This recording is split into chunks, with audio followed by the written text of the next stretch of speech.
manifestations contre la violence, elle n'en finit pas, celle des gangs, alors même que le pays s'est doté d'un nouveau gouvernement depuis l'arrivée en novembre d'un Premier ministre. Manifestement, ça n'a pas permis encore de résoudre la situation. Laura Cambo.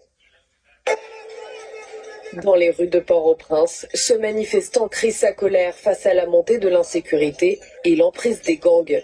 Comme lui, des milliers de personnes se sont déplacées. Elles se sont dirigées vers les locaux du Conseil présidentiel de transition et du Premier ministre pour dénoncer leur inaction. Nous sommes ici pour faire part au gouvernement de nos revendications. Nous demandons la liberté et la sécurité. Nous voulons travailler et sauver notre pays. Je n'ai pas peur.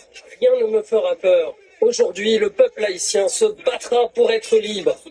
Meurtres, viols, pillages, enlèvements. Depuis ces dernières semaines, Haïti fait face à des attaques de gangs dans des quartiers jusqu'ici épargnés. 85% de Port-au-Prince est désormais sous le contrôle de ces groupes.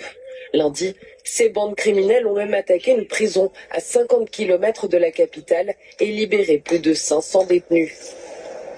Impuissants, ces Haïtiens demandent à la police d'agir.